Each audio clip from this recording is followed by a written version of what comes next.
E a gente tem a questão do luto também, como eu disse para vocês, que tem sido bem comum, né, de a gente ter que lidar com o paciente por causa das muitas perdas que a gente teve, não só a perda física, né, por a morte de alguém, mas a perda do emprego, tudo que está associado à perda é luto, né, a gente entende dessa forma.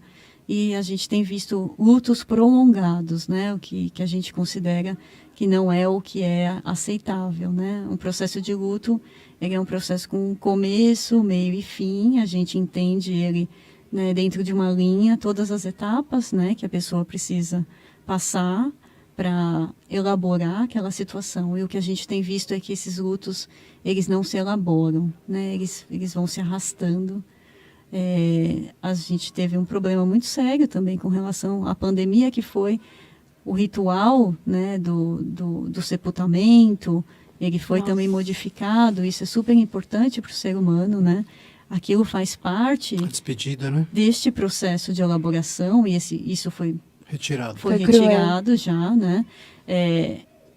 As pessoas dentro de um processo de luto, elas costumam compartilhar muito essa questão da perda com outros, e dentro do isolamento também isso ficou um pouco mais complicado.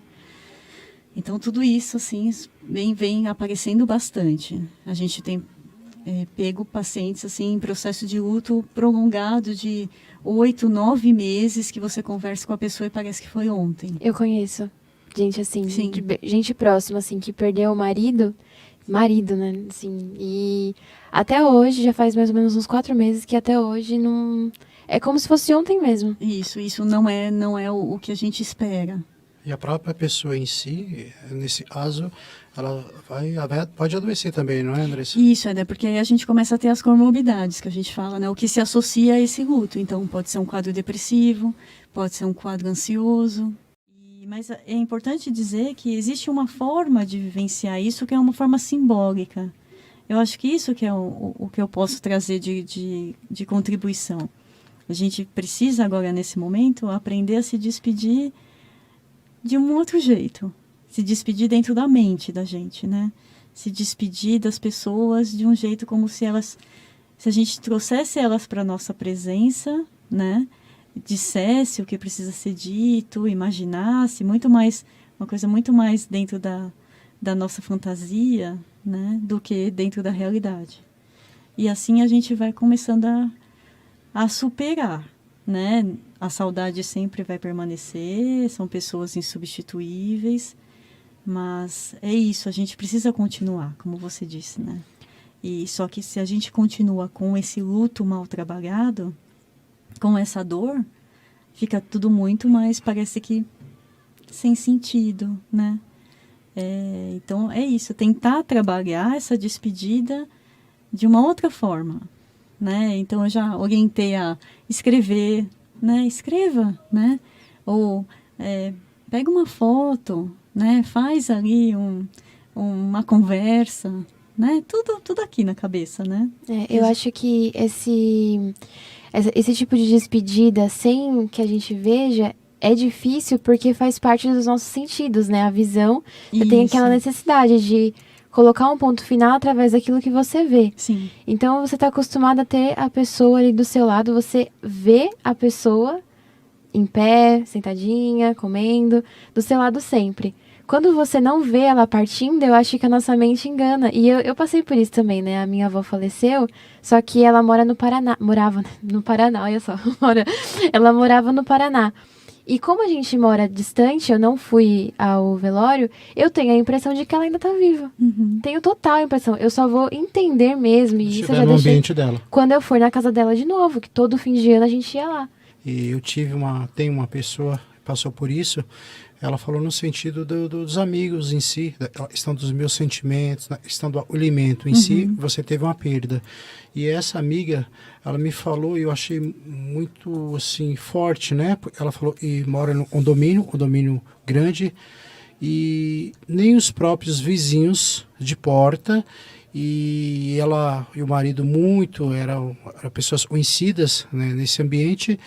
E somente de todo esse condomínio, eu lembro bem quando ela me falou, somente Uma pessoa disse meus sentimentos, e os demais, assim, meio e fingia, não tinha acontecido nada, e aí eu fui analisando, né, a importância que tem, mesmo a pessoa não querendo falar muito sobre o assunto, mas a questão da presença, de mostrar, ó, você não está sozinha, Isso. tem um vizinho e tem um amigo, ou um parente, e ela enfatizou muito isso, eu achei muito, muito forte, né, porque às vezes as pessoas...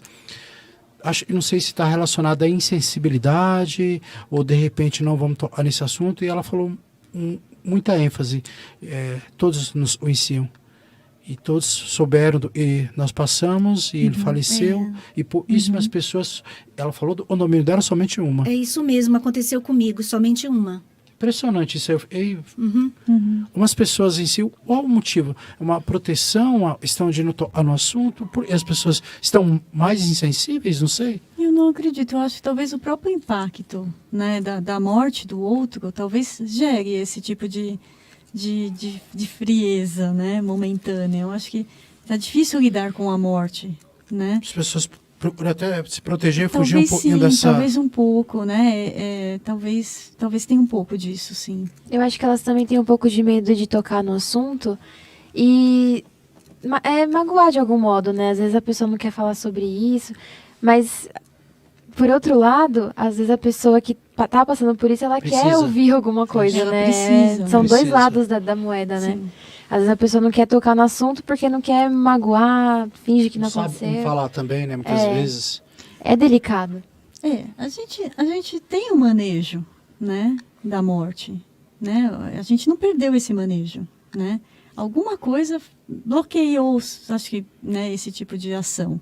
Acho que o medo também de quem está associado a alguém que faleceu de Covid, estar contaminado também, eu acho que tem muita coisa, né, que passa pela cabeça, tem isso né, do também. ser humano. O que para você faz com que você levante de manhã e se motive, né, porque a vida é difícil, as dificuldades elas aparecem, né, a todo tempo, né.